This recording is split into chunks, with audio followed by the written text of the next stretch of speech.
제목은 믿음의 분량과 은사들. 참 중요한 말씀 같습니다. 오늘. 자, 여러분 5월은 가정의 달입니다. 지금 우리 5월이잖아요. 어저께 어린이날이었죠. 그리고 5월 8일을 기준해서 우리가 어버이날이라고 말합니다. 또한 스승의 날도 있습니다. 여러분들은 언제가 좋아요? 어린이날이 좋아요? 어버이날이 좋아요? 스승의 날이 좋습니까?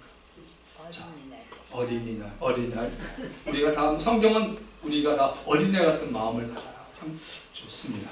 자, 성경은 어버이, 부모에 대해서 여러분 어떻게 말하고 있는지 아시고 계십니까? 하나님이 애굽의 왕 바로 밑에서 노예 생활하고 있던 이스라엘 백성을 모세를 사용하여 이끌어냅니다. 그리고 이 백성들에게 하나님의 백성답게 살아가라고 율법, 즉 계명을 줍니다.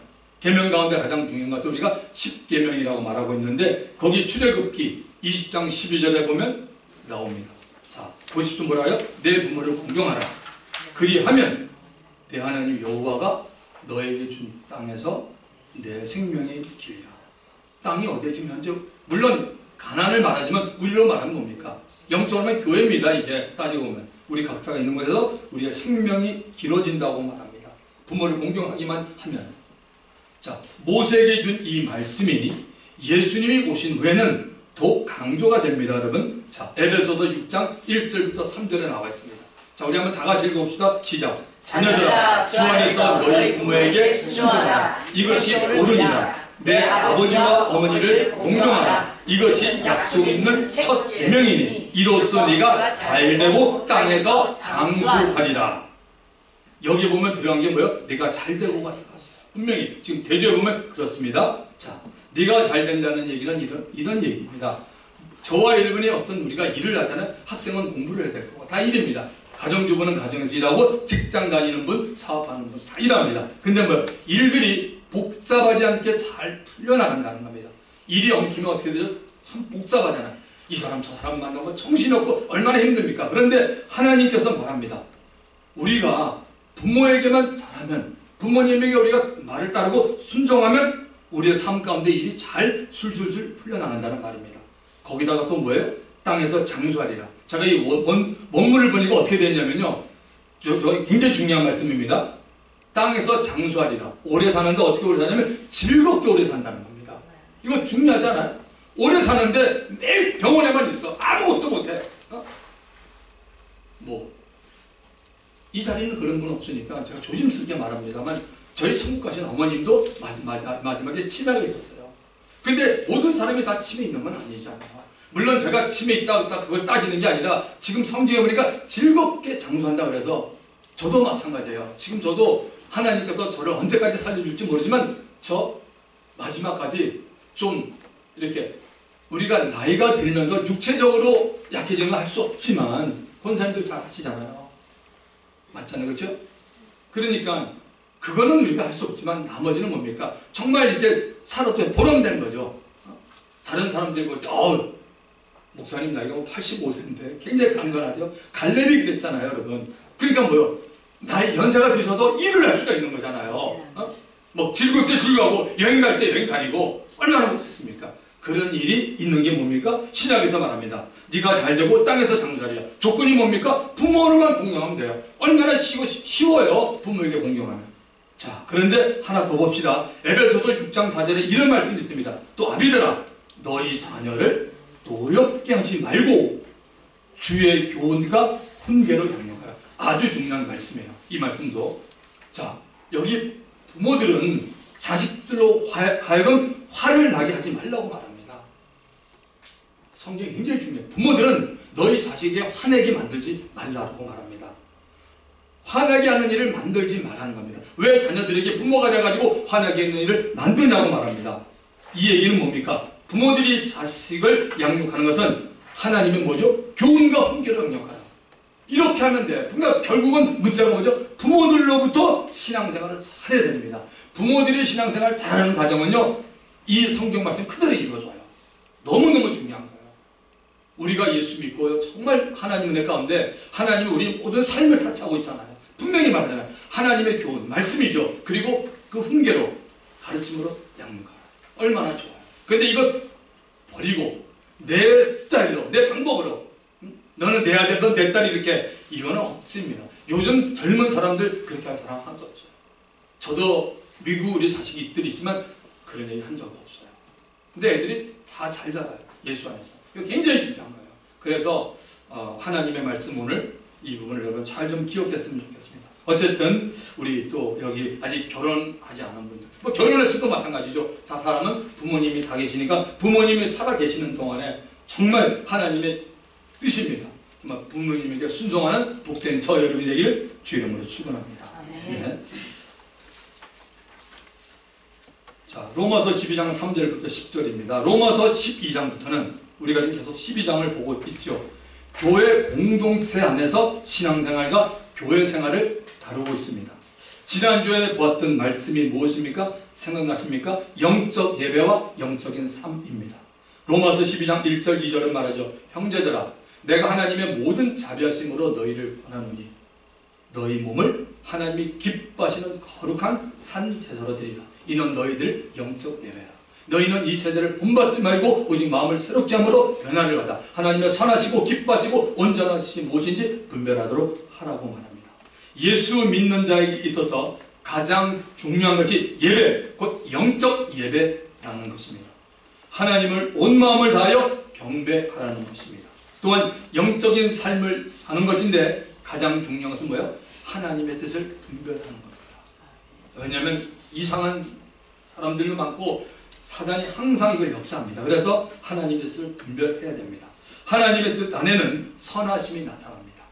기뻐하심이 나타납니다. 그리고 하나님의 완전하심이 나타납니다. 그래서 우리들은 지금 이 사람이 얘기하는 거 사람의 뜻으로 얘기하는 건지 마귀의 뜻인지 우리가 분별할 수 있게 됩니다. 예수 그리스도를 사랑하는 저와 여러분은 오직 성경에 기록된 말씀만을 따라가기를 바랍니다. 자, 여러분 우선 알아줘야 할 사실은 우리가 오늘 읽은 로마서 12장 3절부터 13절까지는 오늘은 10절까지 보지만 교회에 주신 은사를 가지고 공동체인 교회의 성도들과의 선하고 아름다운 관계를 서로 유지하라는 말씀입니다. 자, 본문을 중심으로 3절부터 10절까지를 보겠습니다. 자, 본문 3절을 보십시다. 내게 주신 은혜로 말미암아 너희 중 각 사람에게 말하노니 마땅히 생각할 그 이상의 생각을 품지 말고 오직 하나님께서 각 사람에게 나누신 믿음의 분량대로 지혜롭게 생각해라. 바울이 무엇인가를 로마 성도들과 우리 모두에게 말하고 싶은 것이 있습니다. 바울이 하나님으로부터 받은 은혜 근거에서 우리 각 사람에게 말하고 싶은 것입니다. 중요한 내용임을 우리는 알 수 있습니다. 자, 사도 바울이 여러분 1차 선교, 2차 선교, 3차 선교 기간 중에 헬라 지방에 약 3개월 머물면서 지금 이 로마서를 바울이 기록합니다. 이 로마서를 기록하기 전까지 바울은 이미 여러 지역을 다니면서 복음을 전하고 선교를 했습니다. 그리고 말씀도 가르치고 말씀도 강론했습니다. 바울이 복음을 전하고 가르치면서 바울은 교회도 세웠고 또 그 세운 교회에서 직분자들도 세웠습니다. 보니까 복음을 듣고 기뻐하며 그 바울과 일행들에게 선의를 그리고 호의를 베푸는 사람도 있었지만 반대로 바울과 일행을 따라다니며 핍박하고 방해를 하는 사람도 많았습니다. 또 바울이 개인적으로 아는 성도들도 참 많았습니다. 여기서 바울이 아는 성도라는 말은 사도 바울을 도우며 주의 사역을 감당했던 자들을 말합니다. 로마서 16장에 그 이름들이 나옵니다. 35명 정도가 나와 있습니다. 그들 가운데는 로마의 황실과 관계되었던 자들도 나옵니다. 바울이 로마에 편지 쓰기 전에도 이미 복음이 로마에 상당히 깊숙이 들어가 있음을 우리는 알 수 있습니다. 바울은 로마에 가보지 않았지만 로마 성도의 신앙에 가서 여러 통로를 통해서 그는 들었던 겁니다. 자, 사도행전 10장에 가보시면 여러분 가이사랴 지방에 있었던 로마의 백부장인 고넬료 가정이 나옵니다. 그의 가정과 신지들이 베드로를 통해 복음을 듣고 예수 잘 믿는 사람이 되었습니다. 그러니까 출신이 로마이기 때문에 이 사람도 항상 거기만 있는 게 아니라 자기 일을 마치면 본국으로 돌아가지 않습니까? 그러니까 이 고넬료를 통해서 이미 로마에도 많은 복음이 전해지고 영향받은 사람이 많은 거고 사도행전 18장에 가보시면 브루스길라와 아굴라 부부가 나옵니다. 이 부부는 원래 로마에 살고 있던 사람들입니다. 마치 우리 한국 사람들이 이민 가서 사는 사람들처럼 똑같습니다. 로마에 살고 있었던 유대인들이며 로마의 네 번째 황제 글라우디오가 글라우디오 다메가 유명한 여러분 폭군 네로입니다. 글라우디오는 41년부터 54년까지 있으면서 그가 칙령을 내려서 로마에 살고 있었던 이 유대인들을 다 떠나라고 말합니다. 그래서 그 얘기를 듣고 그들이 떠나서 고린도에 와서 텐트 천막 치는 일을 하고 지냅니다. 자, 이 부분은 이미 당시 아주 신실한 그리스도인이었으며 시간이 나는 대로 복음을 전하고 가르치고 있었습니다. 여러분, 우연일까요? 이 부부가 제2차 선교 때 고린도에 머물면서 복음 전하고 있던 바울을 만나게 되었습니다. 당시 바울도 천막 만드는 일도 하면서 복음을 전하고 있었기에 쉽게 바울과 이들 부부가 주 안에서 가까워졌던 겁니다. 그러므로 바울이 로마에 가기 전에 로마 성도들의 신앙에 대해서 이 부부를 통해서 자연스럽게 들을 수 있게 된 것입니다. 이런 만남이 보이지 않는 하나님의 역사여 성령의 인도입니다. 로마 성도들 가운데 마땅히 생각해야 할 생각을 넘어가는 성도들이 있음도 그는 들었던 겁니다. 그래서 이런 부분을 올바로 잡아주기 위해서 바울은 본문의 내용을 기록한 것이라 보여집니다. 그러면 바울이 무엇을 기준으로 하여 성도들의 생각에 한계를 정하고 있습니까?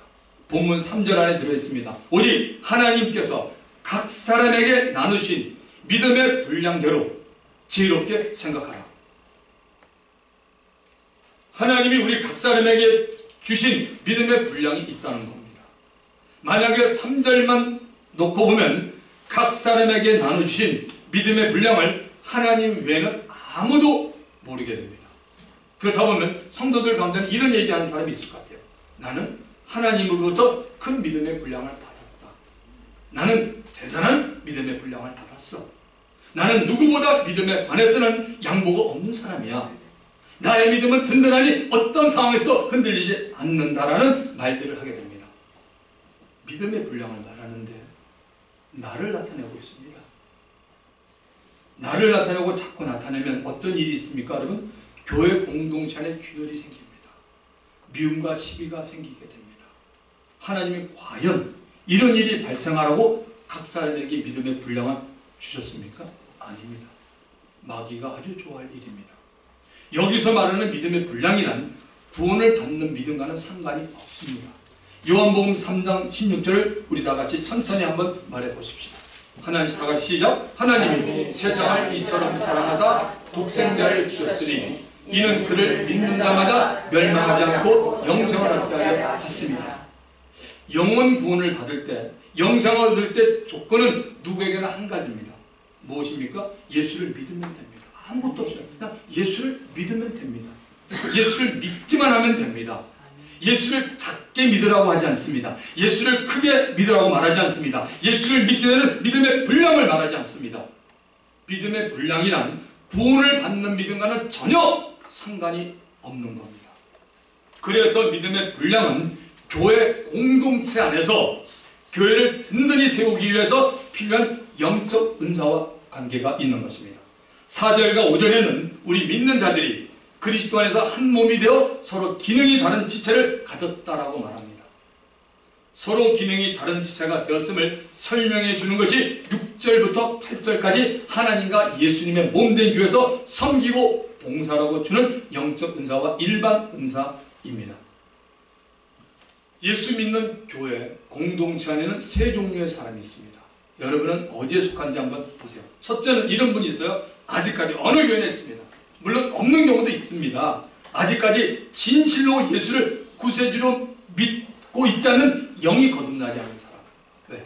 저 자신도 한때 이러고 교회 많이 다녔어요. 옛날에 젊었을 때. 영적인 신분을 보면 예수 믿지 않는 세상에 사는 것과 똑같아요. 다른 건 뭐냐? 일요일. 그들에게 주일이란 말하지 않죠. 저도 옛날 일요일 안 했어요. 주일이란 말 잘 안 나오더라고. 썬데이, 일요일. 일요일 되면 저희 어머님이 야, 성태야 교회 가야 된다. 우리 어머니 마산분이었습니다. 그럼 제가 막 이러면서 알았습니다 하고 가죠. 그러면 꼭 그냥 그 기분이 좋은 거야. 교회 갔다 오면 내가 뭐 할 일 한 거 한 것 같아.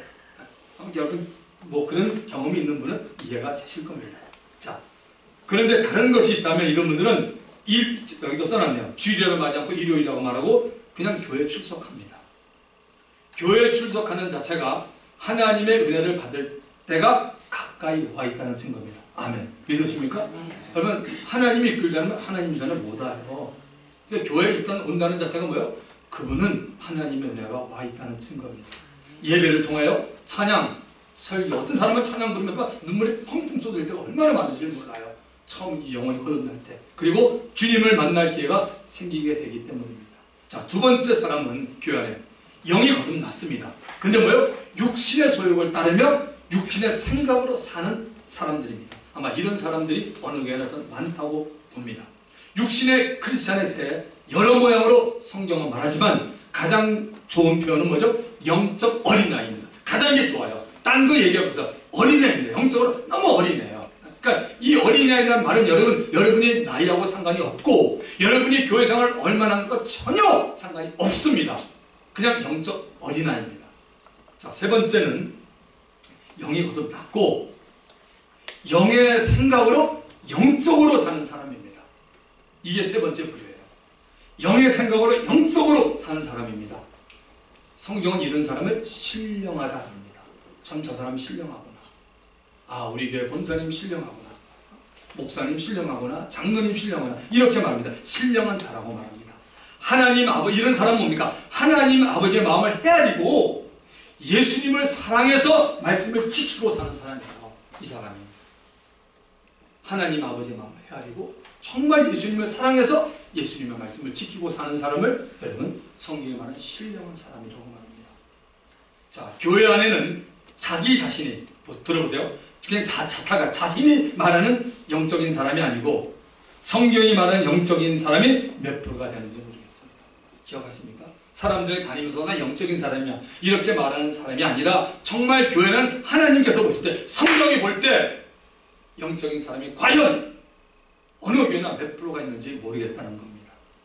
자, 고린도 교회 성도들을 참고로 알려주는 게 좋을 것 같습니다. 여러분에게 이해가 빠를 겁니다. 자, 여러분 고린도 교회는 성령의 은사 9가지가 나타났던 교회입니다.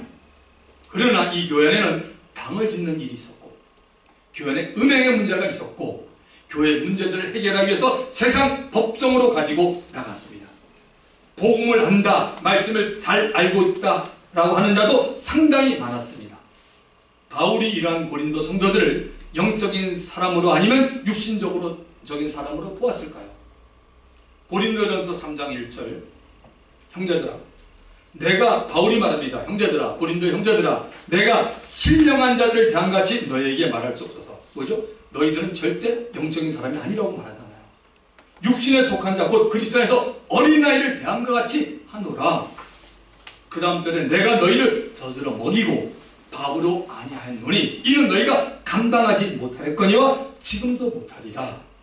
그 다음 절 3절 너희는 아직도 뭐예요? 육신에 속한 자라. 아직도 여전히 육신에 속한 자로다.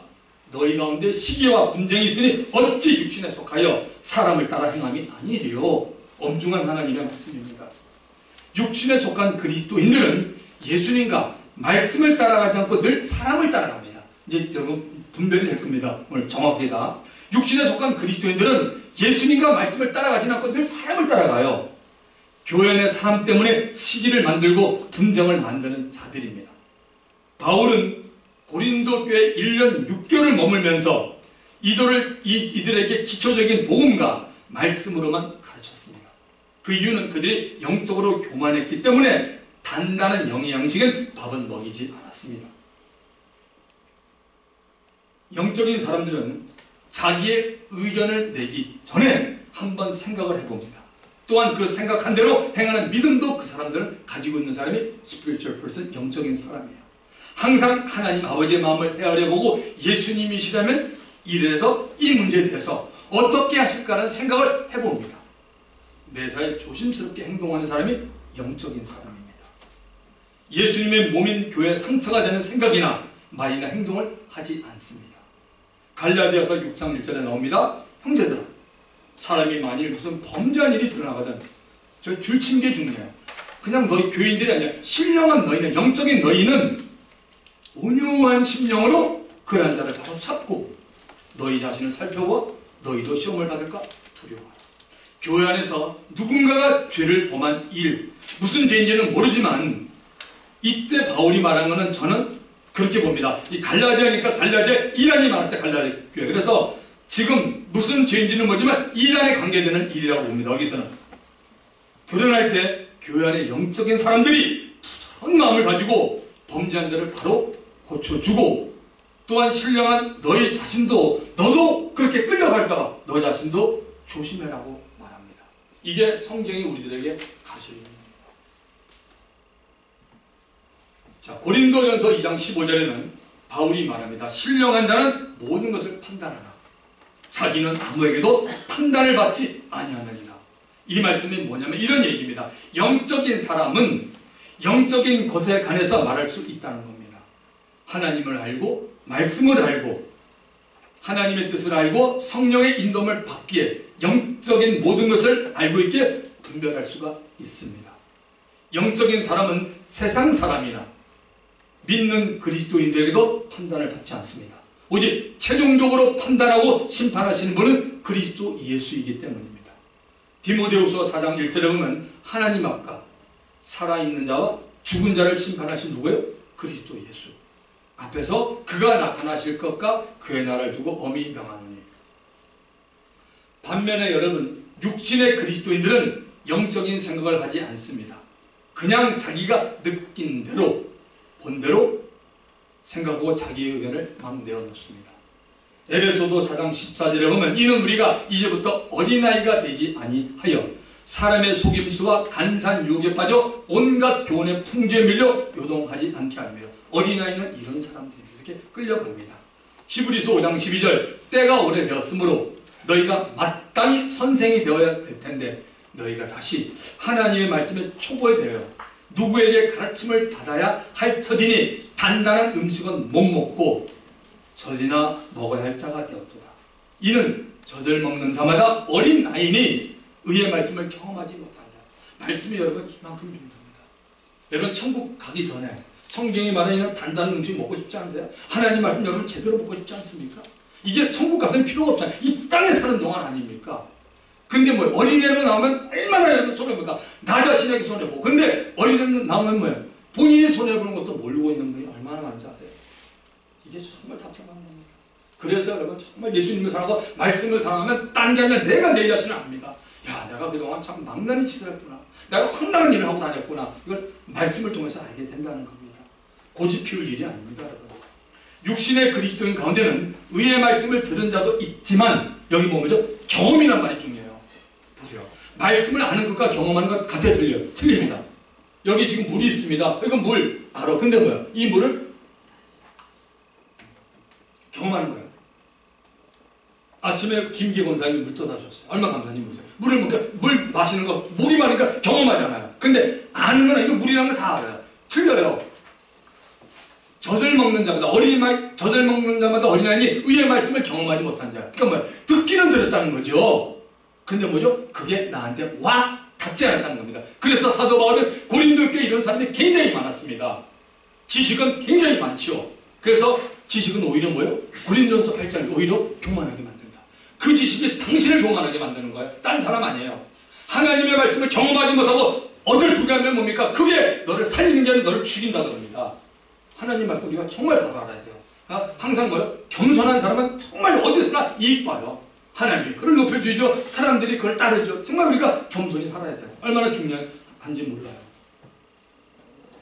제가 미국에서 사역을 했을 때, 제가 그러니까 평신도가 아니라 정말 사역했다는 1993년부터 2008년까지 사역을 했습니다. 그러니까 시카고에서도 좀 하다가 LA, 산호에서 했는데, 미국에서 사역했을 때 돌아보면 교회 안에 가장 안타까운 일들이 발생했습니다. 영적인 사람들의 말을 따르지 않고 사람들의 괜찮게 보이는 사람, 곧 인품이 좋아 보이고 배움도 갖춰져 있어 보이면 그 사람이 하는 말을 무조건 신뢰합니다. 어떤 경우에는 주의 종의 말보다 더 신뢰하는 경우가 있었는데 성경적으로 대단히 옳지 않은 태도입니다. 만약 그런 사람이 자기의 생각으로 교회 안에서 행해지는 일에 대해서 부정적인 시각으로 보고 험담을 하게 되면 들으면 안 되는데 듣고 믿음이 흔들리는 성도들이 꽤 많습니다. 이제 3절을 다시 보겠습니다. 너무 중요합니다. 내게 주신 은혜로 말미암아 너희 중 각 사람에게 말하노니 마땅히 생각할 그 이상의 생각을 품지 말고 오직 하나님께서 각 사람에게 나누신 믿음의 분량대로 지혜롭게 생각하라. 믿음의 분량은 하나님의 각 사람에게 주는 선물입니다. 공동체 교회를 위해서 준다는 것을 보았습니다. 믿음의 분량을 가지고 지혜롭게 생각하라는 겁니다. 믿음의 분량은 교회 공동체 안에서 교회를 든든히 세우기 위해서 필요한 영적 은사와 관계가 됩니다. 한마디로 말한다면 교회 안에서 성경이 말하는 대로 하나님이 보시는 대로 영적인 사람들에게는 지혜롭게 생각하고 다룰 수 있도록 믿음의 분량을 하나님이 챙겨주시는 겁니다. 교회 안에서는 마땅히 생각해야 하는 것은 영적으로 생각해야 합니다. 이게 마땅히 생각하는 건 뭡니까? 다 영적으로 생각해야 합니다. 영적인 생각을 넘어서 다른 말하면 영적인 생각을 하지 않고 육신의 생각을 품지 말라고 하는 겁니다. 로마서 8장 5절부터 7절에 뭐라고 말합니까? 육신을 따른 자는 육신의 일을 생각하나니 영을 따른 자는 영의 일을 생각하나니. 그렇죠? 육신을 따른 육신의 일, 영을 따른 자는 영의 일을 생각하나니 육신의 생각은 사망이요 영의 생각은 생명과 평안이라. 대조가 되잖아요. 육신의 생각은 뭐예요? 7절 아주 무서운 말이 나오네. 하나님과 원수가 됩니다. 우리 예수 믿는 그리스도인 가운데도 맨날 세상 생각, 육신의 생각으로 교회를 보면 당신은 이미 생각으로 하나님과 원수가 되어 살아요. 이는 하나님의 법, 말씀에 굴복지 않는 거야. 순종도 하지 않으면서 뭡니까? 할 수도 없다. 이거 엄청난 일입니다. 그래서 여러분들이 꼭 제 입장에도 여러분 좀 리더가 한번 되보면 알아요. 자기 원리가 참 재밌어요. 순종을 누가 잘하냐면요. 권사님들, 순종을 누가 잘하냐면요. 순종하는 사람이 잘해요. 아멘입니다. 순종하지 않는 사람 순종 안 해요. 순종을 했던 뭡니까? 했을 때 이게 느낄 거 아니야. 내가 순종했더니 아까 우리 부모에게 순종하라 하죠. 내가 정말 순종했다. 하나님 나에게 건강 주는구나. 그걸 느낀 사람 뭡니까? 절대적으로 주님의 말씀에 순종하죠. 근데 뺀들뺀들거리면서 순종하지 않는 사람은 절대 당신 못해요. 성경 뭐죠? 할 수도 없다 그랬잖아요. 하나님 말씀입니다, 여러분. 순종은 어려운 게 아니야. 하나님 말씀 따라가면 되는데 할 능력이 없는 게 뭐냐? 너 맨날 생각이 하나님과 온전히 육신의 생각, 자꾸 육신의 생각으로 바라보니까 안 된다는 거잖아요. 어린애들입니다. 자, 본문 4절과 5절을 봅니다.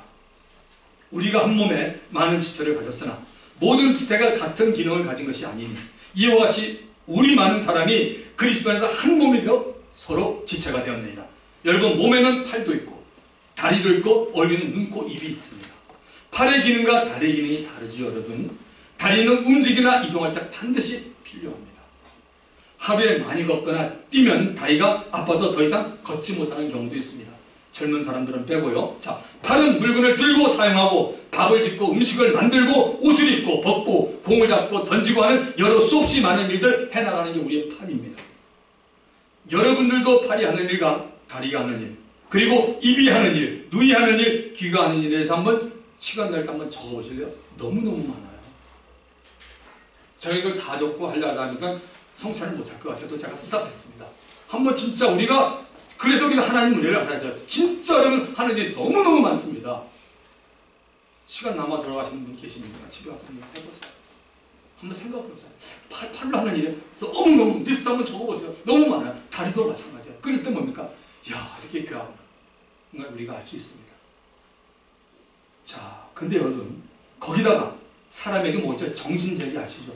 정신세계, 혼의세계란 말이죠. 그 다음에 영의세계까지를 알고 있는데 적다 보면 정말 하나님이 사람을 오묘하게 만들었으면 합니다. 주 하나님 지으신 모든 세계가 하나님 찬양했죠. 정말 그분의 위대하심을 찬양하지 않을 수가 없는 겁니다. 우리 하나씩 보면. 그러다 보면 여러분, 우리가 무슨 불평하고 감사하지 못할 일이 어디 있겠습니까? 참 그 은혜를 모르면요, 저부터가 참 사람이 이상해지는 것 같아요. 자, 몸이 하나지만 그 몸에 속한 지체들이 서로 다른 기능을 하듯이 우리 믿는 자들도 그리스도 안에서 한 몸이 되었습니다. 그리스도의 한 몸 안에도 우리 각 사람이 서로가 몸의 일부분 지체가 됩니다. 교회의 머리는 누구죠? 예수 그리스도입니다. 그리스도의 몸은 바로 교회입니다. 그래서 몸에 많은 지체가 돼도 여러분 다 기능이 다르고 은사가 다른 이유가 여기에 있습니다. 자, 6절을 가봅시다. 우리에게 주신 은혜대로 받은 은사가 각각 다르니 예언이며 믿음의 분수대로. 바울은 다시 한번 강조합니다. 우리 각 사람이 받은 은사는 하나님의 은혜임을 말합니다. 저와 여러분들이 받은 은사, 곧 남들이 갖지 못한 은사는 다 하나님의 은혜임을 강조합니다. 예언에 대한 은사가 제일 먼저 소개됩니다. 믿음의 분수대로 예언을 하라고 합니다. 자, 성경에서 말하는 예언이 여러분 무엇입니까? 저랑 같이 고린도 전서 후서를 공부한 분들은 알 텐데, 자, 사람의 입에서 나오는 앞날에 일어날 일을 예언이라고 합니까? 아닙니다. 예언은 뭐예요? 하나님의 말씀을 예언이라고 말합니다. prophecy. 하나님의 말씀은 예언이기 때문에 과거에도 현재도 미래도 이루어지고 이루어져 오고 있습니다. 로마서 1장 16절 사도 바울이 뭐라고 합니까? 내가 복음을 부끄러워 하지 않으니 이 복음은 모든 믿는 자들에게 구원을 주시는 하나님의 능력이 됩니다. 그리고 첫째는 유대인에게 또한 헬라인에게로다. 이 말씀은 여러분 언제 기록됐나요? 2000년 전에 기록된 말씀입니다. 2000년에 기록된 예언이요 하나님의 말씀입니다. 자, 복음을 믿는 자는 누구든지 하나님께서 구원을 선물로 주십니다. 2000년 전에도 이런 일이 일어났고 1000년 전에도 이런 일이 일어났고 500년 전에도 200년 전에도 130년 전 뭡니까? 우리나라에 최초 복음이 들어왔을 때도, 그리고 지금부터 40, 50년 전에도 20년 전에도 10년 전에도 작년에도 어제도 오늘도 내일도 이 예언의 말씀이 이루어지고 있습니다. 아멘. 이게 예언입니다. 이것이 바로 하나님의 말씀의 위대함입니다. 몇천 년 전에 기록한 말씀이지만 오늘도 말씀이 이루어지지 않습니까? 그러니까 뭐죠? 말씀이 죽은 날 살았 날 살아있죠. 누가 이렇게 하세요? 성령. 아멘. 마가복음 9장 23절 할 수 있거든요. 무슨 말이냐? 믿는 자에게는 능치 못할 일이 없느니라. 이것도 2000년 전에 기록된 말씀이에요. 근데 이 말씀을 뭐죠? 본인이 살아있게 받아들이면 이루어집니다. 아멘. 저 이거 경험한 사람이에요. 얼마나 중요한지 몰라요. 하나님 말씀. 예수를 믿고 기록된 말씀이 나의 문제를 해결해 준다고 믿고 구하면 다 이루어집니다. 하나님의 말씀을 사람들에게 선포한다. 즉 예언하는 건 나는 똑같은 얘기입니다. 믿음의 분수대로 말하는 겁니다. 예언의 은사를 받은 사람들은 하나님이 보실 때 영적인 사람입니다. 그러나 조심할 것은 개인적인 예언은 삼가해야 합니다. 예언을 드리려고 하는 사람들도 개인적인 것을 드리려고 생각하지 말아야 됩니다. 마귀가 역사합니다. 아주 위험합니다. 자, 7절을 가보겠습니다. 혹 섬기는 일이는 섬기는 일로, 가르치는 자면 가르치는 일로. 섬기는 것은 여러분 은사라고 말하기 이전에 모든 크리스찬들의 뭐? 덕목입니다. 섬기는 것은 자신에게 사용하는 말이 아니고 상대를 위한 말입니다. 상대를 배려하는 사람은 예수 그리스도를 생각하며 얼마든지 섬길 수 있습니다. 특별히 남을 잘 섬기는 성도분들이 계십니다. 이런 분들은 은사를 받은 겁니다. 섬기는 것이 즐겁기에 하나님이 주신 섬기는 은사를 기쁘게 사용합니다. 자, 가르치는 자는 누굽니까? 섬기는 일로 가르치는 자. 가르치는 자는 누굽니까? 하나님이 가르치는 은사를 준 자입니다. 남에게 가르치는 일을 기뻐하는 자입니다. 가르치는 일을 기뻐하는 사람이 학교나 대학에서 선생이 되면 참 좋습니다. 모든 그리스도인들이 여러분 성경을 읽어야 합니다. 성경을 읽는다고 모든 그리스도인들이 성경을 가르칩니까? 가르치지 않습니다. 성경을 가르치는 은사를 받은 분이 성경을 가르쳐야 합니다. 주의 종 목회자의 자질 가운데 하나는 잘 가르치는 일이라고 나와 있습니다. 디모데후서 2장 24절 주의 종은 마땅히 다투지 아니하고 모든 사람에 대하여 부드러우며 온유하며 가르치기는 뭐라고 되어 있어요? 잘하며 참으며. 이게 목회자가 가져가야 될 자질이에요. 신학교에서 이거 못 가르칩니다. 부모님들이 이거 못 가르쳐요. 이건 우리가 가지고 있으면 그러니까 성령이 친히 한 사람 한 사람을 이렇게 만듭니다. 주의 종은 사람에 대해서 온유하고 참기를 잘해야 됩니다. 잘 참아야 됩니다. 거기다가 잘 가르쳐야 합니다. 가르치는 은사를 받았다 할지라도 그 은사를 갈고 닦아야 함을 볼 수 있습니다. 잘 가르치기 위해서는 본인도 배워야 하고 연구하고 가르치는 일에 시간을 사용해야 합니다. 자, 8절을 가보십시오. 혹 위로하는 자면 위로하는 위로, 구제하는 자는 성실함으로, 다스리는 자는 부지런함으로, 공유를 베푸는 자는 즐거움으로 할 것입니다. 하나님이 우리 각 사람에게 주의 영광을 위해서 은사를 행할 때 우리 안에 기쁨이 있습니다. 로마서 12장 2절에 하나님의 선하시고 기뻐하시고 온전한 뜻이라고 분명히 말합니다. 하나님이 저와 여러분을 포함해서 그리스도 안에서 택한 자들을 구원하실 때 하나님이 가지시는 감정이 있었나요? 있었습니다. 뭐라고 말합니까? 그냥 하나님이 그냥 좋다라고 말합니까? 하나님이 저와 여러분이 구원받는 걸 보고 아무개 구원받으니까 내가 좋다라고 말했습니까? 아니면 야 내가 너무 억울한데? 저 친구 왜 구원받지? 나 너무 억울해. 하나님이 우리가 구원받는데 내가 너무 힘이 들었는데? 이렇게 말하십니까? 내가 저 친구 괜히 구원해줬다? 이렇게 말합니까? 마음이 아프다 슬프다고 말합니까? 에베소서 1장 4절 5절에 나와 있습니다. 자, 창세전에 그리스도 안에서 우리를 택하사 우리로 사랑 안에서 그 앞에 거룩하고 흠이 없게 하시려고 그 다음 뭐죠? 그 기쁘신 뜻이에요. 아멘. 우리를 예정하사 예수 그리스도로 말미암아 자기 아들들이 되게 하셨으니 우리를 구원하시는 하나님의 감정을 기쁘다는 겁니다. 아무개가 구원받는 거 하나님부터 내가 기뻐. 내가 기쁘다. 내가 태호가 구원받는 거면 기쁘다. 하나님 이렇게 말하는 겁니다. 아무개가 구원받는 거 보니까 내가 기쁘다고 말합니다. 이 감정은 절대 흔들리지 않습니다. 그대로입니다. 하나님은 기쁘시게 여깁니다. 다른 사람을 위로하고 격려할 때 여러분 기쁨이 있습니까? 계속해서 기쁨이 넘칩니까? 지금 이 하나님의 기쁜 감정이 뭐냐면 하나님이 각 사람에게 은사를 줬다면 그 은사를 받을 때 쓰는 사람 뭐죠? 똑같이 기쁨이 넘치는 걸 이게 말합니다. 이게 정확한 겁니다. 만약에 내가 그 은사를 받았다고 생각하는데 나에게 기쁨이 없다? 그건 은사 받은 게 아니라 그건 자기가 하는 거예요. 그건 은사가 아닙니다. 하나님 은사는 기쁨이 있는 겁니다. 그래서 남을 위로하고 격려할 때 기쁨이 있는 분 계십니까? 그리고 계속할수록 기쁨이 넘칩니까? 그 이유는 하나님이 그분에게 위로하는 은사를 줬기 때문입니다. 자, 구제하는 자는 구제하는 일을 할 때 기쁨이 있습니다. 그래서 하는 겁니다. 은사입니다. 구제하는 자가 지켜할 것은 뭐죠? 성실함입니다. 굉장히 중요한 단어가 나옵니다. 성실함입니다. 여러분, 구제하는 일은 일시적으로 한 번만 손을 내밀어 줘서는 안 됩니다. 그 사람이 여러분이 구제하는 그 어떤 대상이 어느 정도 일어날 때까지 돌봐줘야 합니다. 성실하게 해야 하는 겁니다. 구제받는 대상이 정한 날이 있습니다. 여러분이나 제가 항상 달 5일날, 7일, 10일날 도와주기로 약속한 날이 있으면 그날 구제받는 대상은 에게는 그날 외에 다른 날을 기다리지 않도록 해줘야 됩니다. 내가 아무 예로부터 예를 들면 5일날 어떤 걸 받기로 했어요. 물질을 낼 수 있고 또 딴 것도 낼 수 있어요. 그런데 자연스럽게 사람이다 보니까 기다리는데 5일, 6일, 7일 안 와요. 그럼 뭐죠? 내 마음에 근심 아닌 근심이 생기죠. 하나님이 이렇게 하지 말라는 겁니다. 왜? 내가 너에게 구제 은사 주지 않았니? 그러니까 뭐예요? 구제가 은사가 없는 사람은 이거 함부로 보지요. 저도 그만 안 주거든요. 그러니까 주인이 자기가 지금 주인이 돼 있는 겁니다. 이건 아닙니다, 여러분. 배고픔을 참고 기다리는 것이나 무엇을 받으려고 기다리고 있었는데 받지 못했을 때 그 상당한 실망감이 클 겁니다. 예루살렘 초대교회가 출범이 되고 나서 성령의 역사가 크게 일어나 구원받는 사람이 날마다 많아졌습니다.